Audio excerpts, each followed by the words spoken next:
love Canada. Yeah, I know that you want to be Canadian, please.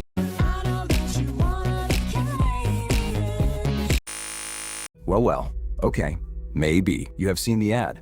Clean streets, free doctors, mountains that glow at sunrise, neighbors who always say sorry, and a government that feels like a seatbelt. Almost heaven on earth. Nice dream. But dreams crop out the parts that wake you up.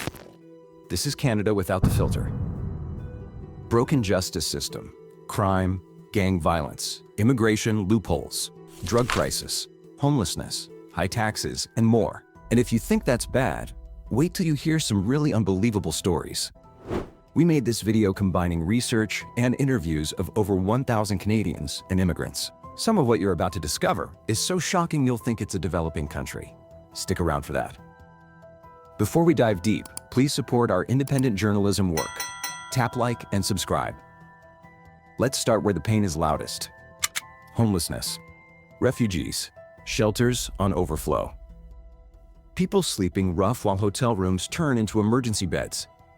You don't need a press release to feel it. You see it on the walk to the train. In the cold, the gaps turn fatal.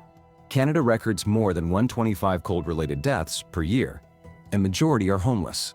In the Greater Toronto Area, advocates documented asylum seekers dying after hours of waiting outside overwhelmed shelters. One widely reported case in Mississauga involved a woman who waited in the cold and never made it inside. Montreal saw hypothermia deaths among unhoused residents as temperatures plunged, with the coroner probing cases and officials warning more would follow without warming centers. And now that I want to go, I'm getting back into trying to get back into society, but I can't get back in. I just can't get back in. They don't want to let you. Another arm of homelessness is opioids. Walk any big Canadian city and you'll feel the drug crisis up close. Since 2016, more than 53,000 people have died from toxic drugs like fentanyl, meth, and cocaine, with several hundreds more in early 2025, most in BC, Alberta, and Ontario. Even cities built supervised consumption and overdose prevention sites to keep people alive. The government will give drug addicts needles and drugs at these sites to stop them from overdosing and dying. Pretty unbelievable, right? Yet, several deaths were recorded at these sites. Public pushback made the government reverse course and ban drug use again in public spaces, while still allowing it in private homes and clinical sites. This is the reality. Somehow the government allows these drugs to infiltrate the system in large scales, and cities end up deploying harm reduction to prevent death. Whether the government keeps adjusting rules to balance safety and survival or not, the deep drug crisis in most big cities is real. And it won't end until it is stopped at source. But someone is definitely benefiting financially, so I won't bet on that. Now the money talk. Headlines say inflation cooled. They're not wrong. But your rent and groceries doesn't read headlines. Mortgage interest exploded. Rents jumped. Shelter costs take the biggest slice of the price index now, and you feel that every month. Housing in many Canadian cities is priced far above what most workers can reach. For a lot of longtime residents, owning a home feels out of reach. So for newcomers, it's usually not a realistic goal unless you arrive extraordinarily rich. Renting is the default. Vacancy in rentals is a bit better than the pandemic crunch, sure, but available is not affordable. In places like Toronto and Vancouver, the unit you can get as a newcomer, no history, no references, no local job yet, often costs more than the average you see on the chart. Groceries? Prices aren't screaming like 2022, but they didn't fall back anywhere close to pre-pandemic levels. So, most Canadians budget like this: roof first if possible, everything else after. No wishful thinking. No surprise that Food Banks Canada's data show rising food bank visits every year, meaning more people and even working households are showing up for free food to feed their families. In Toronto, food bank visits hit over 300,000 visits per month in 2025, and more than 1 in 10 Torontonians now rely on food banks. As a single mother of 4 kids, it's not easy for me. Nationally, indicators of food insecurity remain elevated, aligning with these record usage trends. Income tax in Canada is progressive. Federal plus provincial. Your last dollar is taxed. Mid to upper middle income earners often see like 30-something% gone even before payroll hits your account. High earners? Some provinces have top marginal rates over 50%. Then there's sales tax. Depends where you land in Canada.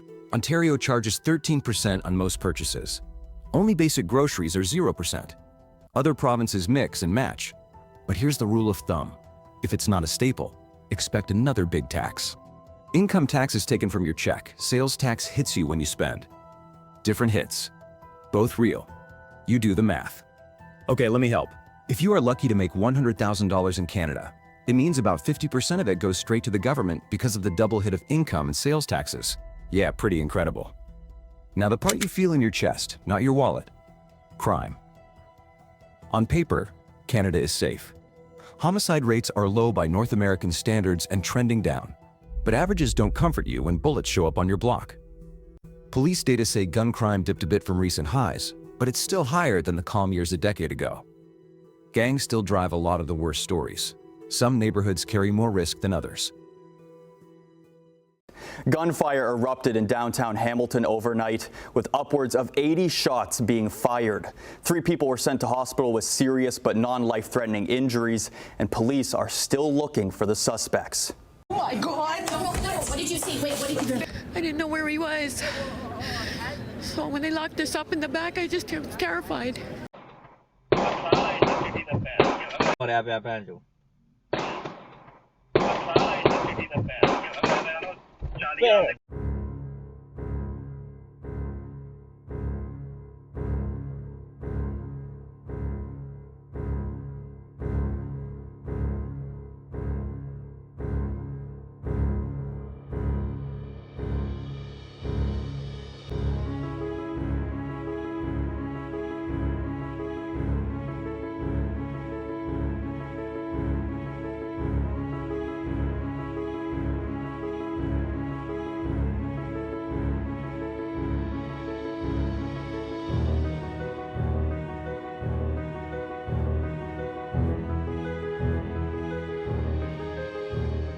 Recently, there has been heartbreaking incidents of stray bullets.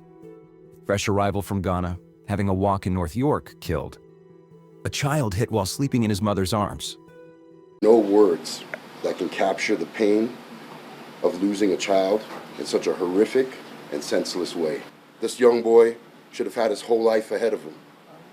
We owe it to him, and we owe it to every child to do better. A young international Indian student in Hamilton, waiting for a bus, killed. And many others caught in the wrong place at the wrong time by gang-related stray bullets. Not something ever associated with Canada, but they exist. So, before you step down in Canada, you may want to do the not-so-sexy work of looking up your neighborhood's numbers. Talk to locals. Don't shop by vibes in coffee shops alone. Safety is local, so is risk. In connection to crime is the poor justice system in Canada. The data reveals a hard truth. Most crimes come from a small group that offends again and again. Yet, almost everyone, no matter how many times you offend, gets bail in Canada. It's so bad that criminals tell police officers, "Watch me get out in 2 hours." Shocking. For several years, and occurring more frequently in recent times, serious criminals and even gangs will get quick bail and re-offend within weeks, putting more Canadians in danger. Policymakers moved to address repeat violent offending on bail with Bill C-48. The law tightens bail rules for serious repeat violent offenses and weapons crimes. It took effect in December 2023, with additional federal guidance released in 2025. Many see Bill C-48 as a strong step, but enforcement has raised concerns. Critics say some serious offenders still receive quick bail, which can put Canadians at risk. Here's a lever most immigration influencers skip. The United States. Canada's biggest customer, biggest supplier, biggest neighbor. The border is a trade artery. Most of Canada's exports go south. A huge share of imports come back north. When Washington changes rules, tariffs, buy American, whatever, Canada feels it. That's not drama, that's math. In mid-2025, Canada lost 40,800 jobs in July, and unemployment rose to 7.1% as of August, with central bank analysts noting U.S. trade frictions as a major factor. Job losses ripple into housing. Most people fight to keep the roof first, but the strain shows up in more eviction pressures and loss of homeownership reported by CMHC. So, you may have a good job and fine life in Canada, but if America flexes a small muscle on Canada economically, you may be in some real trouble. Something that is common since Trump. Security too. Canada and the US co-defend the continent. Canada's investing tens of billions to modernize radar, command systems, northern infrastructure. It's catching up after years of being below the NATO target. Translation, the big brother on the block sets the tempo. No one expects any war ever between Canada and the United States, but Canada will totally be at the mercy of its more powerful neighbor. Maybe not so surprising that Donald Trump jabs Canada with the 51st state joke. Now, the system everyone mentions first, healthcare. Yes, medically necessary care is covered at point of service. You show your card. You don't hand over a credit card. That part is true. The part that shocks newcomers, speed. Family doctors are harder to find than you think. Specialist waits can stretch for several months. For routine care, you'll get seen. For many serious issues, you will be treated, but you'll learn to live with queues. If you have a chronic condition, the waits aren't a headline, they're your calendar. Even emergency hospital care involves waiting several hours. Some alarming news tonight about the current state of medical wait times in this country. In international comparisons, Canadians face the longest delays, according to a report by the Canadian Institute for Health. Now to immigration policy. After record arrivals in the past decade, the gates are narrowing. Maybe not a subject to blame Canada so much on, given they had loopholes that allowed lots of illegal immigration and fake asylum seeking. At least some lessons were learned. But the fixes are tough for new immigrants. Caps on student permits, tighter rules on temporary workers. Permanent resident targets are being fine-tuned, not blown open. It isn't no, it's prove it beyond all doubts. Stronger language, stricter pathways, fewer shortcuts. It is now commonplace for international students and visitors to go through the whole process and end up with a visa refusal. And new immigration rules mean students have a slim chance of staying in Canada after postgraduate education here, leading to more asylum seeking by international students already in Canada. Last but not the least is the weather. In much of Canada, cold weather lasts a long time. Snow, wind, and short days push daily life indoors. School, work, shopping, and social time often happen under a roof. For most immigrants without family, living here feels like work, sleep, and recycle. Summers can be beautiful, but they're short, and the sunshine window is limited. Yes, people still enjoy the outdoors, skating rinks, ski hills, winter walks, but it takes warm gear, planning, and patience with icy sidewalks and early sunsets. If being outside in the sun is essential for your happiness, daily beach walks, year-round patio life, light clothes most months, Canada may feel like a mismatch. Okay, like every country there are issues, and this video at least helps you prepare for the reality. Most Canadians love Canada, and maybe you will too. So, why Canada anyway? Because the rule of law matters. Because public schools and public parks matter. Because the housing crunch is finally being treated like the national project it should be. More rentals, more infrastructure, more certainty for builders. It's not fast enough yet, but the direction has shifted from shrug to shovel. Because the culture here won't always dazzle you, but it often steadies you. Less drama and fewer cliff edges. Canada isn't a trap. Canada is a trade-off. But don't move with the fantasy in mind, you'll be totally disappointed. Thank you for watching, and see you in the next video right here.